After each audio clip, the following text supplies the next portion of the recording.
Amados irmãos e irmãs, paz e bem, hoje dia 3 de fevereiro e o evangelho para hoje, quinta-feira, é Marcos capítulo 6, versículos de 7 a 13.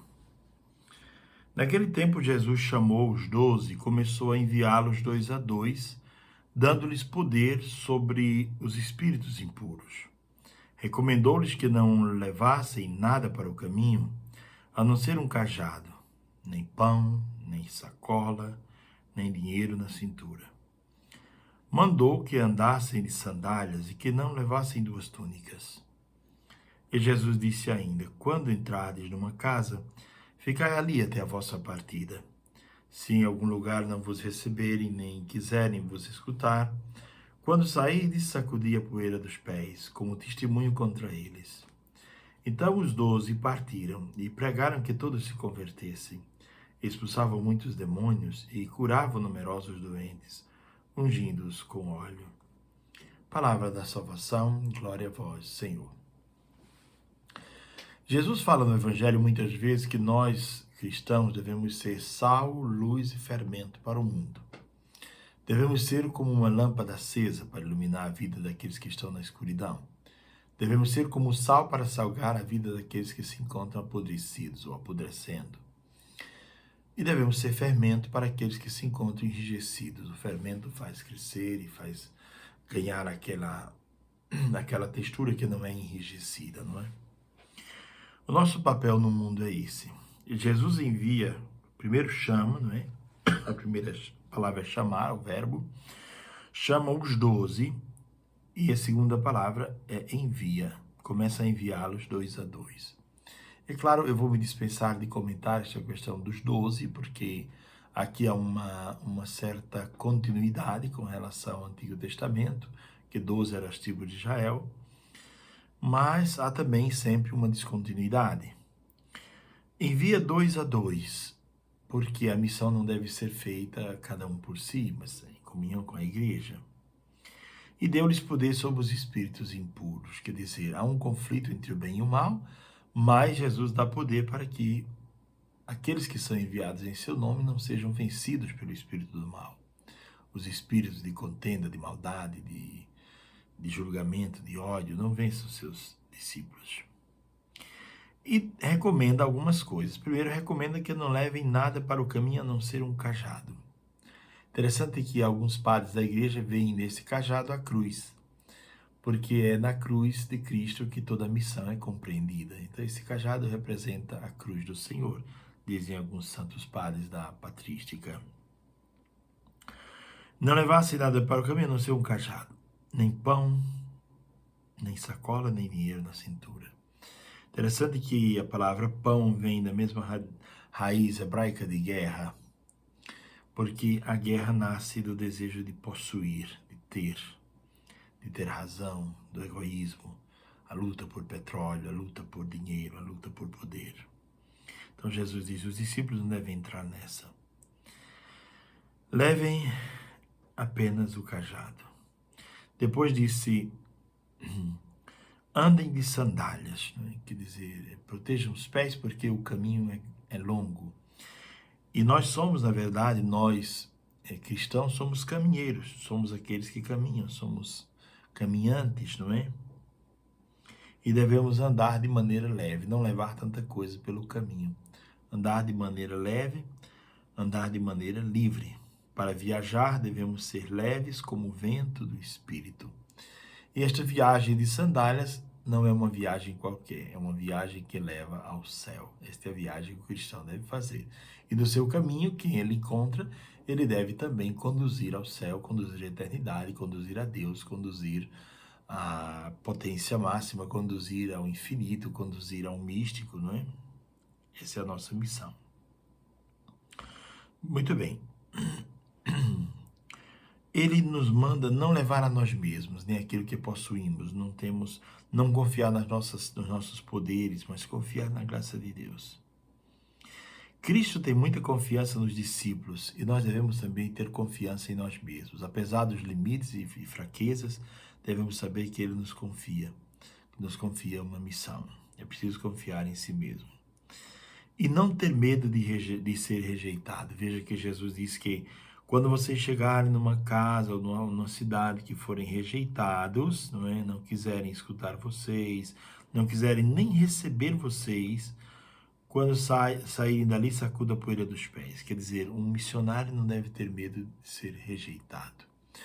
Porque, dizia o cardeal Ângelo Comastri, Cristo não veio para, como é que se pode dizer, para encantar as pessoas só com seus milagres, mas Cristo veio para salvar a humanidade. Salvar, ou a salvação, passa também pela dor, né? Passa também pela renúncia. Por isso que a pregação mais forte dos discípulos é que todos se convertam. Quer dizer, a conversão não é uma coisa fácil. É mudança de mentalidade, mudança de coração e, por último, mudança de atitude. Pois bem, Jesus pede que de sandálias, reconhecendo que o caminho é longo, o caminho que leva à salvação. E que não levem duas túnicas, quer dizer, a túnica está muito ligada ao corpo e é uma extensão do corpo. A veste tem a ver com...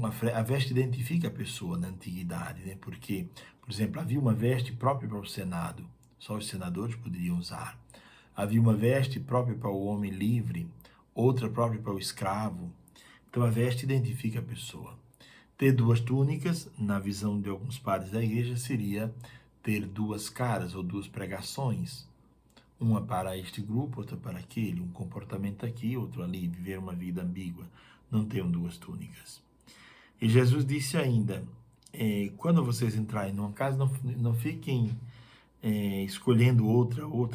Fiquem ali onde vocês entrarem por primeiro, não é?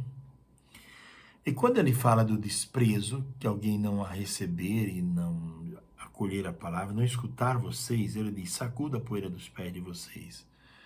Esse era um gesto antigo, que não era um gesto de maldição, não era para amaldiçoar a cidade. Esse era um gesto no qual o pregador estava como que dizendo, se vocês não acolheram nada que eu trouxe, então não levo nada de vocês também. Vou bater a poeira das sandálias para dizer, a vida de vocês, o modo como vocês vivem não me interessa. Eu trouxe o evangelho, se vocês não quiserem escutar, então também não me interessa esse modo como vocês vivem. Não quero condená-los, vou embora daqui. Ele deixava a comunidade, ele deixava aquela cidade, né? Então eles partiram, diz o texto, e pregaram que todos se convertessem. Esse era o cerne da pregação, a conversão, a mudança de mentalidade, porque se não houver mudança de mentalidade, não há mudança de atitude. Porque, por exemplo, se você pensa o matrimônio desta maneira aqui, você diz, olha, o homem nasceu para a mulher e eu posso ter a minha e posso ter mais 10 ou 15. Então, se o matrimônio é pensado para você desse modo, se a sua mentalidade é essa, você nunca vai mudar os seus comportamentos. Você tem que mudar a mentalidade. Você pensa, por exemplo, a pessoa simples, ela nunca pode evoluir. Ela nasceu para sofrer. Então, você precisa mudar essa mentalidade para poder começar a mudar comportamentos. Então, é muito sábio essa palavra dos apóstolos e é Jesus que ensina, não é? Digam que se convertam. Mude a mentalidade, porque se não muda a mentalidade, não muda o comportamento. É a história do vinho novo em odres velhos, quer dizer, não adianta uma atitude nova num coração velho, num coração caduco, que não queira mudar de vida.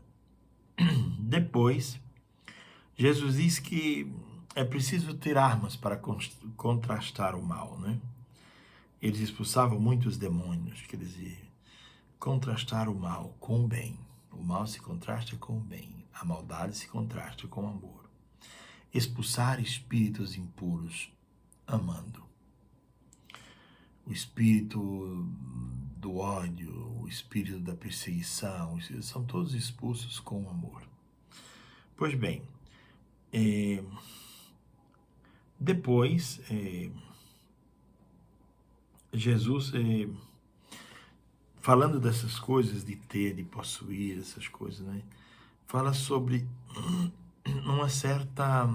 um certo perigo que nós cristãos corremos, de nos apegar demais às coisas e de esquecer que o caminho é longo, que o caminho nos leva à cruz e depois à ressurreição. É necessário caminhar.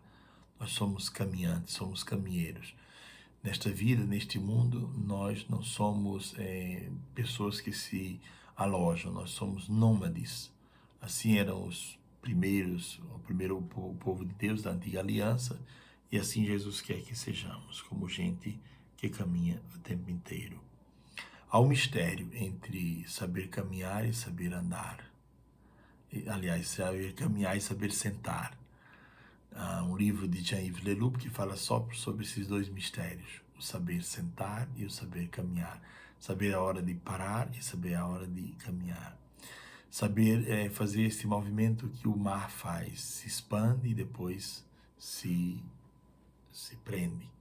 O mesmo movimento dos pulmões, que é o movimento também das aves que vão em migração, depois voltam para o mesmo lugar. Saber fazer este movimento é sabedoria. Portanto, que o Senhor nos ajude hoje a nos sentir missionários e a sair evangelizando, sendo sal, luz e fermento. E o texto termina dizendo que expulsavam numerosos demônios, muitos demônios eram expulsos, curavam numerosos doentes e ungia a muitos com óleo. Que o Senhor nos dê cada vez mais clareza da nossa missão no mundo, para que não esqueçamos quem nós somos e qual a nossa atividade no mundo. Qual a razão de estarmos aqui? Qual é o propósito de estarmos aqui? Abençoe-vos o Deus Todo-Poderoso, Pai, o Filho e o Espírito Santo. Amém. Tenham todos um ótimo dia, paz e bem.